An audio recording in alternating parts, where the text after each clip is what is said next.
Welcome into the Locked On Knicks podcast. Gavin, Schall, Alex Wolfe. That's right. The dream team is back together, and we are doing it big on this Tuesday morning. It is the Knicks Asset Rankings podcast, an annual tradition that Alex and I participate in that isn't always perfectly on the year, but we do our best. Alex, I'll let you explain it to the people. Yeah, so we decided to rank out our top 15 assets that the Knicks have. That includes players and picks. I'm not usually a huge fan of calling players assets, but in this case, we're talking about what they would be worth in a trade around the league, like how we think that they're valued versus how we think the league would value them versus how we think the Knicks values them. Try to kind of turn that into a little bit of a ranking. And in this show, we're going to go through, it's not quite a top 15 because we had a little bit of differentiating at our bottom part of it, but we're going to go through our numbers 15 through 6 on this list and just sort of explain our rationale and why we think that certain players and picks are worth what they are. So we're going to get into all that next on Locked On Knicks.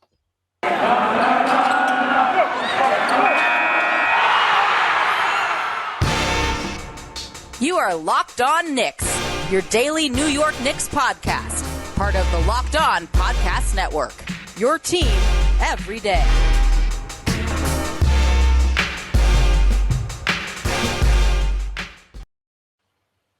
You are Locked On Knicks, your daily New York Knicks podcast. We wanted to thank you, as always, for making Locked On Knicks your first listen today and every day. We are now available on all platforms, including, and you know this if you're watching, on YouTube. And today's episode is brought to you by Truebill. Don't fall for subscription scams. Start canceling today at truebill.com/LockedOnNBA. As someone who's fallen for a lot of subscription scams over the years, I will definitely be using Truebill. And who am I? You might ask. I am Gavin Schall, a play-by-play broadcaster. Actually got wrapping up high school football season this week with the Long Island Championship. So you can check that out on the NFHS network for the three of you listening that care about Long Island high school football. He is Alex Wolfe, and what he does, a lot more of you will care about. He is the editor-in-chief of the Strickland, the greatest Knicks website on the internet. And, well, you don't do that other thing anymore, so I don't have to mention it. Yeah, wow, okay. That's good. All right, let's get into it on Locked On Knicks, the asset value ranking. Alex, we both made our lists of 15. When we were talking this morning, we realized we had slightly different criteria. You, I think, went at it kind of holistically, and you tried to sort of combine your perspective with how teams around the league would value players. I almost found that too difficult because when I was looking at it, I was like, I think the way most teams would value these guys and the way the Knicks would value these guys is, if not vastly different than me, but like significantly enough that it would really skew up my list, and I'd sort of be caught being in between and all mine be like, well, I think this guy's really good, but I don't think the NBA thinks this guy's really good. So I kind of had to just put him in the middle. So I just sort of went with my gut. I went with my personal rankings. But we can get into that. We can get into the methodology, but why don't we just get it started? We're going to cover 15 through 6 on this episode and probably the top 5 in a part 2. But I'm going to throw it over to you. Who did you have as your first guy on the Knicks asset value ranking? And maybe you could even mention some of your honorable mentions and who just missed the cut. Yeah, I mean, I don't really have any honorable mentions. So literally by the time I hit, I mean, I guess we could consider maybe, like, I didn't have Kemba Walker ranked, for example. I didn't have Evan Fournier ranked. Jericho Sims didn't make it. I still think he's just too raw at this point to be considered like a real trade asset. He might be a throw-in or something, but I don't think that he's more valuable than any of the other players or picks that I had on this list. Kemba and Fournier, I think their values are just at an all-time low right now, so you're not really going to find anybody that's like lining up to acquire them and trade. If Fournier steps things up a bit and starts kind of leveling out to closer to his career averages, like maybe his pure scoring average isn't there, but like the percentages get back up and he gets back to around like 15 points a game with decent efficiency, then maybe we're looking at a situation where some teams might look at him as like, okay, if he's going to be our big salary building block, then cool for this trade for star player X or whatever. But that's basically the type of trades I see the Knicks going after. So I don't really see them going into a fire sale mode anytime soon. I think that they're going to be trying to get better over the next few years. I think obviously they have gotten better this year, despite all the struggles. They're still a game over 500 right now. We'll see how this next stretch treats them. But as of right now, that's kind of the lens that I went in with. So my bottom 2, that I had ranked at 14 and 15, and then maybe if you want to give your 14 and 15 as well. I had the 2023 Detroit second and 2024 Detroit second. They just kind of squeaked in as my last two things here. I just think anything with Detroit on it right now is a good bet. They're a really bad team. Shout to Detroit and the Pistons and Isaiah Stewart for wanting to beat the crap out of LeBron. But and I guess also making it so the Knicks don't have to face LeBron. But I think that those two picks are basically like late firsts, and people would look at them as such. I don't think anybody thinks the Pistons are going to be contenders within 2 years. So those two picks, I think, are a really good bet, and it would make a great like cherry on top for a trade if the Knicks were trying to execute one. But if you want to get into your bottom two there about and why. Yeah, sure. I just want to note, so Kemba Walker and Evan Fournier didn't make my list either, but I think if I was doing like around the league interest one, I think Kemba would probably be on there because I mentioned this to you before the show, Alex, but I look at that Lou Williams to the Hawks trade. And to be clear, like that was for, what was it? It was Rondo and a second round pick. So not like he got a ton of interest, but there are playoff teams who would be willing to give up something for Kemba Walker, but and maybe that price. And to be clear, like if that price is just a second round pick and like kind of a throw-in player, which you could argue Rondo's value last year, then maybe he doesn't belong on this list. But I feel like he's borderline. And I do think at making $8 million a year, most teams would probably value him over someone like Miles McBride, who's on my list. But again, that's sort of just a methodology question. And to me, I was looking at this more like what are the Knicks like most valuable assets in terms of like how scared I would personally be to lose them versus what you would get back in a trade, I think is the cleanest way to define it. So the first one was the 2022 Charlotte's first, just because it's pretty well protected the next 2 years. And then it becomes what is it? Do you know in the second year is it top 12 protected? Or? Which one is this? The Charlotte? The Hornets first. Like if it doesn't convey this year. I think it's top 18 for perpetuity, like for the entire length of its protection. So I don't think the protection actually gets any less. I could double check that though. Hold on. So that'll most likely turn. I believe it turns into 2 second round picks if that doesn't happen. So that is why after like 3 years, I think it does. Yeah. Right. And look, Charlotte's pretty decent this year. There's a small chance that pick conveys, but it seems I would still bet against it over. Okay. So here we go. Sorry, I pulled it up. So it is protected 1 to 18 this year, 1 to 16 in 2023, and then 1 to 14, aka lottery protected in 2024 and 2025. If it is not conveyed by 2025, then the Knicks get Charlotte's 2026 second round pick and 2027 second round pick. Right. Okay. So essentially, like the best case scenario is you're getting like the 15th pick in 2024, 2025, which is, I think when something is protected like that and just such a like undefined asset, you can only place it so high. At number 14, I actually had Nerlens Noel, and this spot is pretty interchangeable between him. I know spoilers, you had Alec Burks on your list, and I went back and forth, and like obviously Burks is sort of the name to know, but some good stats courtesy of our guy Jonathan Mcbride. Noel, when he's been in this year, which has obviously been not all that often, Knicks have a plus 17 net rating. They're giving up 12 more points per 100 possessions when Randle's in with Mitchell Robinson versus when Randle's in with Noel, which again, there could be some noise there because Kemba Walker is more likely to be in with Robinson, while Noel has the beneficiary of playing with like the other bench guards. But Noel also has the single highest offensive rating at 116.8 when Noel is in of any player on the roster. So he's clearly, I think, especially like with Mitch not being at 100%, like we've kind of seen his importance this year with his speed, his ability to rim run, and he's making some of the plays defensively in terms of just like having mobility and quick hands that we're not really seeing from Mitchell Robinson the way we have in the past. So to me, he's given the Knicks relative restraints on defense. And I guess the counter argument to this could be that like Taj Gibson does a pretty good job on that end of the floor when he's in, obviously. I think Noel just has like pretty, if not unique value to the Knicks. Like he's more unique than Alec Burks is, who has some very big fourth quarters, but has a lot of nights where he's really quiet too. Yeah. So I guess that brings us to, that's a nice segue to the next player that made my list, which was Burks. And I had Burks at 13. You had him unranked, which put it at 14.5 composite. And I could keep it brief. I just think that Burks would. So I have Burks ranked and not Fournier. I think that ideally, if both of them were playing to their highest level, they would be worth about the same.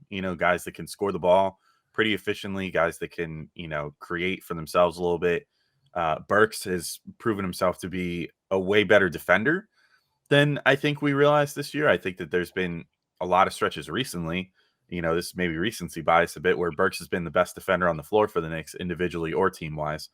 So I just think that if you were starting to build out a trade where you were trying to improve the Knicks, that he could be added in there and be a really good addition. I had the Charlotte first a little higher. I had it at number 12 on my list. And the reason for that is just I think that despite the protections, when you look at a pick like that, people see first round pick around the NBA, and I think part of it's political almost, and like optics, where you just look at a trade, and if you see, oh, whatever team got back 4 firsts for whatever player, you don't look at it and say, until you're looking at it objectively, I mean, and trying to really break it down. Like initially, I think that some teams, some ownership groups, whatever, especially like general managers, probably like wanting their owners to see that they got a good deal, will sort of get those extra picks that are, even if they're protected, it's like, oh, but look, we got 4 first round picks back for so and so, even if the one is effectively like the Charlotte one. Like, I don't want to even say a glorified second, because potentially getting the 15th pick in a couple years is pretty solid. But like it's if the Hornets continue on an upward trajectory, it's probably going to be around like a 20th pick or something like that. So, which is fine. And that's also that's basically why I had the Dallas pick, the 2023 Dallas pick, as my next one as well, where I had that at number 11. Basically same rationale. It's a protected first, so you're not getting, the craziest value for it or whatever, so you can never get like the number 1 pick out of it or something like that. But, it's high enough up that, just being a first round pick carries some weight in a trade discussion. So I think both of those are worth a pretty good amount. But Gavin, I think we can send it to your next items on the list as well. But first, I feel like we should let everybody know about Shopify. And I don't have the sound loaded up, but ka-ching. I love that sound. Oh, that sound makes me smile. It's the sound of another sale on Shopify, the all-in-one commerce platform to start, run, and grow your business. In case you don't know, Shopify is a complete commerce platform that lets you start, grow, and manage a business. The subscription-based software allows anyone to set up an online store and sell their products. Shopify store owners can also sell in physical locations using Shopify POS, our point-of-sale app, and accompanying hardware.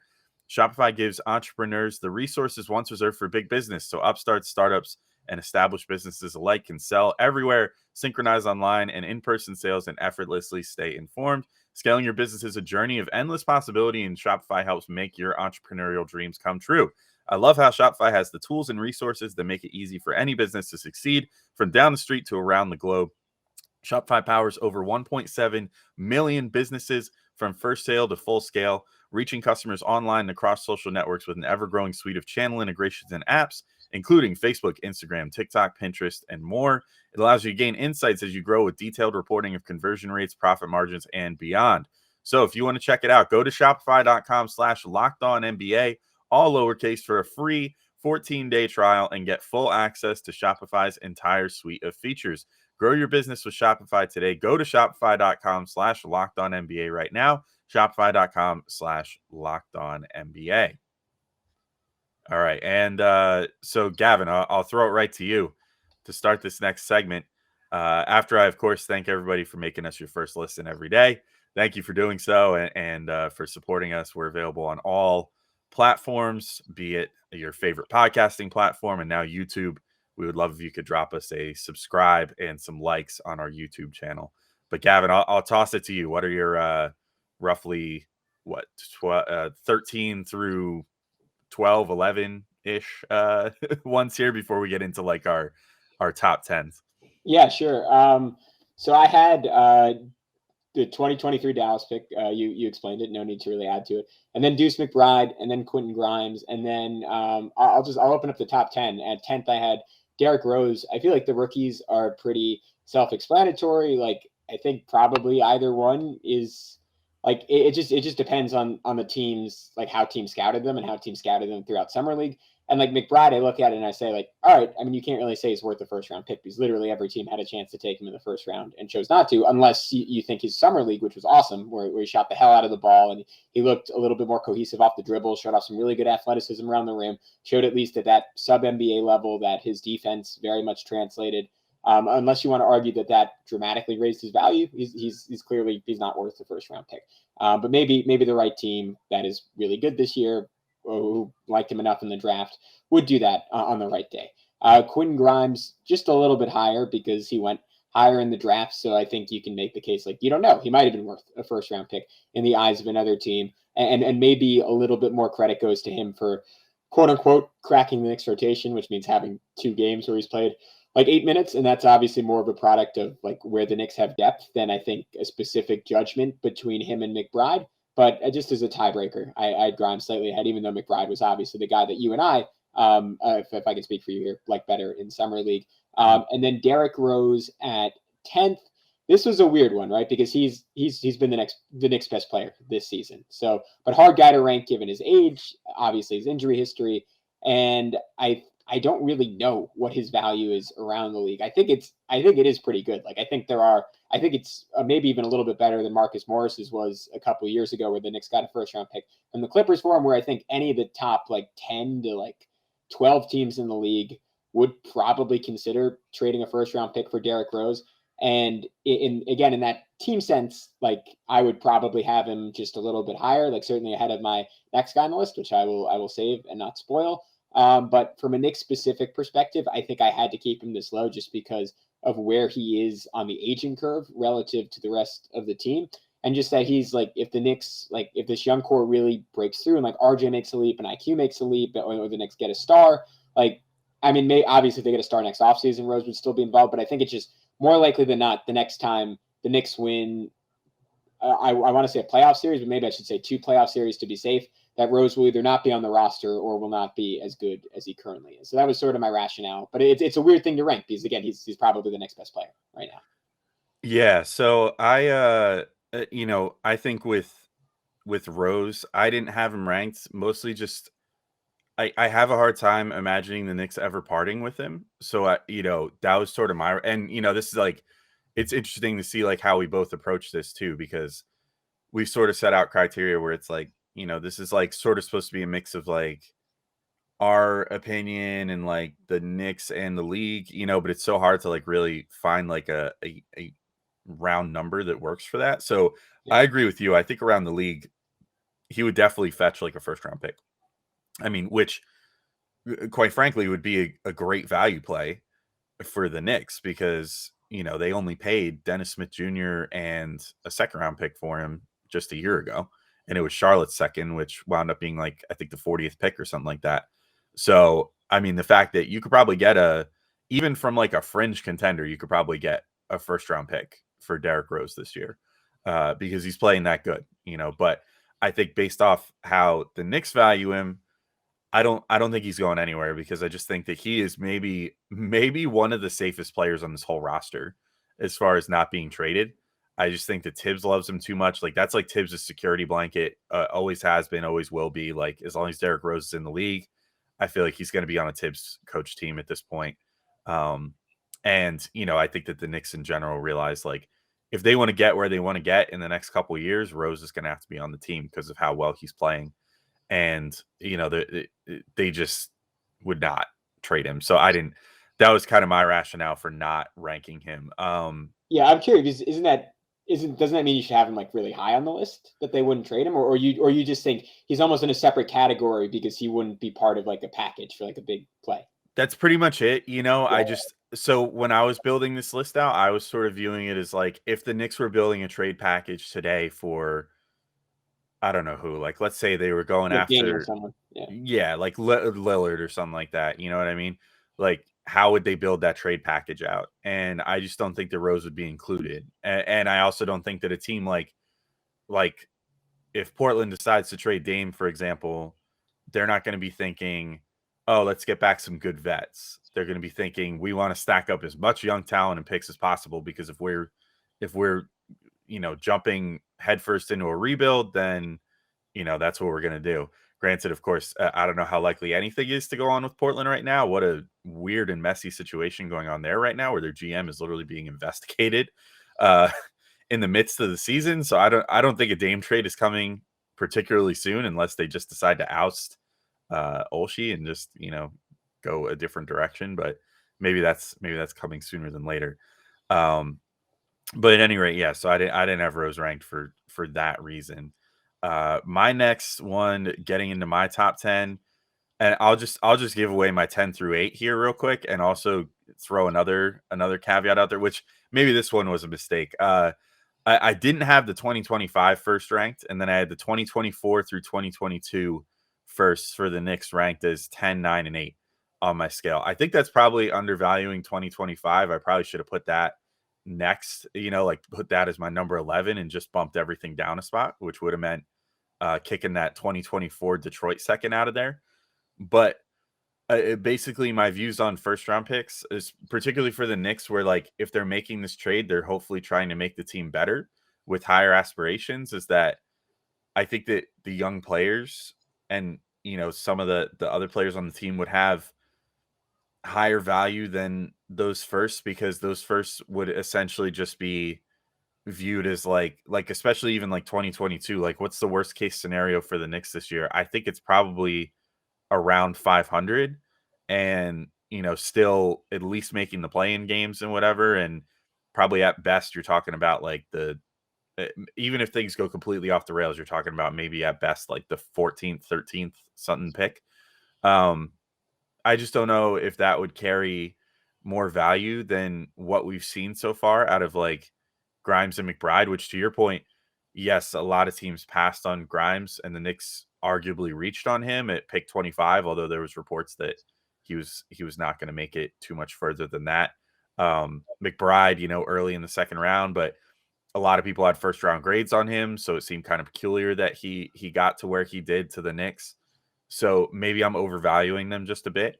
But I think that there's something to be said for the fact that they've already shown, like in Summer League, and now Deuce is like tearing it up in the G League, that these guys, I think, have NBA ready skills, and for like a young rebuilding team, I would think, that in a trade they would be like, oh, this is a sure thing, versus getting back a pick, which is, not necessarily a sure thing. And I'm sure that the Knicks would want to, like, because the Knicks are smart now, they would want to put some sort of protections in place too. So I don't think that any pick, short of trading for like, someone like above and beyond, like a young star in their prime, like if you somehow are trading for Booker or something like that, I don't really see a world where the Knicks would just be throwing unprotected picks out there, which is, I think, why I put them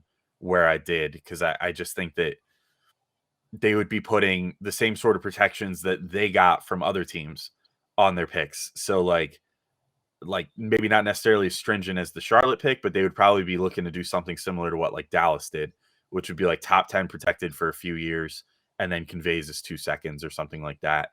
And therefore I kind of think that even if there is the potential that it could end up a 13th pick or something if the Knicks underperform, I think that there's just something to be said for the actual players versus like what would ultimately probably end up being a protected pick. That said, I think that your ranking probably more reflects, as far as the picks, like if they were unprotected, which is probably the right way to look at it. But I just kind of was looking at this more like in terms of realistically, if they were going to include those in a trade, how would they look? Yeah, totally fair. All right, I'll get into my rationale on those picks in just a sec. But first, I wanted to tell everyone about Truebill. I mentioned them in the open. You might have heard. Did you know why free trials renew without your consent? It's a business scam out to get you. Don't let greedy corporations pocket your money. Download Truebill to take control of your subscriptions. Truebill is the new app that helps you identify and stop paying for subscriptions you don't need, want, or simply forgot about. On average, people save up to $720 a year with Truebill. Because companies make subscriptions hard to cancel, Truebill makes it incredibly simple. Just link your accounts and Truebill will cancel your unwanted subscriptions in one tap. And your Truebill concierge is there when you need them to cancel unwanted subscriptions so you don't have to. Truebill has over 2 million users and helps save them over $100 million. That's amazing. Don't fall for subscription scams. Start canceling today at truebill.com/LockedOnNBA. Go right now, truebill.com/LockedOnNBA. It could save you thousands a year. Truebill.com/LockedOnNBA. And today's episode is also brought to you by Rock Auto. With the ever-increasing numbers of makes and models, you guys know it's impossible for your local chain auto parts store to stock all the parts you need. Why would you want to endure the pointless or seemingly intimidating questioning about your car while the person behind the counter orders the parts on their computer, choosing the brand their warehouse happens to carry, and charging you more than a mechanic if they would walk in the door? You guys have computers with access to rockauto.com at home and in your pocket, so you don't have to deal with that anymore. You can save time and money when using Rock Auto. Why would you want to spend 30%, 50%, or even 100% more for the same parts from a chain store or car dealership? Rock Auto is also a family business. They've been serving do-it-yourselfers for over 20 years, and their prices are reliably low for every customer. You're not going to get a higher price than a mechanic coming in. Everybody gets the same great low prices on rockauto.com. Mechanics probably even get a better price than they get at those stores, which is telling you something. So if you want to check out what's available for your car or truck, go to rockauto.com right now. You can see all the parts available for your car or truck. Be sure to write Locked On in their How Did You Hear About Us box so they know we sent you if you decide to pick up a part for your car. Amazing selection, reliably low prices, all the parts your car will ever need. rockauto.com. All right, Gavin, without any further ado, I'll throw it to you to continue the ranking here. So we've heard my rationale on the picks. What is your rationale on the picks here? Yeah, so my rationale on the picks. Well, first I had one guy before the picks, and then I'll get into the wave of picks that will take us home, at least on my end, get us up to my top five. And Mitchell Robinson, who I didn't know this because I went on his basketball reference page. So you know that one of we all know about the Blockness Monster nickname. One of his nicknames is Lobinson. I'd never heard that one before. Little generic, but anyways, yeah. So Mitch at number 9, one of the most confusing guys for me, because I think if we had done this list in the preseason, he could have been as high as number 2 or number 3, probably somewhere around 4, realistically, but somewhere in that range. Like that was the high air that we had Mitchell Robinson in. And now it comes out this year, the weight seems to have significantly impeded his athletic ability. He is not the same 3-point shot blocking freak that we came to know and love his first couple of seasons in the league, or really like the defensive tactician. And I use that term like genuinely, that he kind of became last season, where he would really mastered spacing and had gotten very, very good in pick and roll situations of taking away the shot and taking away the lob simultaneously. And we've heard him come out and say it this year that my mind is behind, or my body's behind my mind right now. Like I didn't forget how to do that stuff, but physically I'm currently not able to do that. And that is very scary for someone who is in their early 20s and has a mounting injury history. And this year especially cannot seem to get through a game without picking up some kind of injury or another. And obviously is on an expiring contract at this point. I thought a notable stat on him was, and it's a very simple one, but his steals from last year to this year went from 1.1 a game to 0.4 per game this year, and essentially the same number of minutes. I think that's a pretty good indicator of the athleticism drop off. The reason I still have him this high is just because of the potential that he had flashed in the past, and that he was sort of a guy who could seemingly have been an integral part of the Knicks' future. And theoretically, if he's able to drop some of this weight and get in a better shape and maybe really pursue some intense yoga, we could get that guy back. So that's why I didn't have him like totally off the list or totally down the list. But right now, very, very confusing asset for the Knicks. And that's why he sort of sits right in the middle here. And then as far as my picks, I'll just rip through them and get all. I know we're supposed to technically say 5 for the next episode, but I have 2025, 2022, 2023, 2024 And the reason I'm going through all 4 at once is like I think you can essentially put them in any order. It really would depend on the team and what they value. Like a lot of teams, like if you're a GM, like you mentioned Neil O'Shea, and you're on the precipice of getting fired, you're probably like, yeah, just give me that 2022 pick. I don't really care. You can throw protections on it. I just need to show that I got something that can help us immediately and that I can turn to a rookie that can help us win next season. If you're trading with a team like, I don't know, let's just say the Warriors, they might say, oh, why don't you, we'll throw you Gary Payton Jr., but is it the second? I don't remember. The Mitten is his nickname. But we want that 2025 first round pick unprotected. And that is like theoretically like 2025 unprotected is much more appealing than 2022 if you can afford to wait that long, because there's a chance that it is the number 1 pick in the draft. While it looks pretty clear that even though the Knicks are disappointing, that will not be the case this year. And then 2023 and 2024, it's sort of the same rationale. I think I had 2024 first just because that is the one that it's sooner than 2025, but it's probably the first realistic year that the Knicks could be very, very bad again, because right now they still have this infrastructure for 2023, but who knows, something can go catastrophically wrong by 2024. So that is an entirely subjective and arbitrary ranking of those picks. I think they're all of relatively equal value, and each one sort of has its own merits. Yeah, and you know what? I appreciate that rationale. I think there is something to be said for the future value depending on what team you're talking to, right? Like, and also, I mean, even teams that, like, let's say again, to use Portland as an example, if Portland's trying to trade Dame, they might want to get some for now, some for later. So I was probably too low on the 2025 first by keeping it as low as I did. I probably should have moved it up to around number 11 or so based off how I view things. Just because, if you could trade that and if you put light enough protections on it, that becomes pretty appealing to a team that already knows that they're about to go into a long rebuild anyway. So if it's like Portland and they're like, oh, well, we want to get back some young players to start this thing, and we want to pick for this year so we can load up on some young talent, but we want, another pick for in the future so that we can sort of, have something to bank on for the future here, as far as, maybe our core will be like 1 or 2 pieces away at that point, and, we'll be able to start competing again. Then yeah, that 2025 pick would have some definite value there.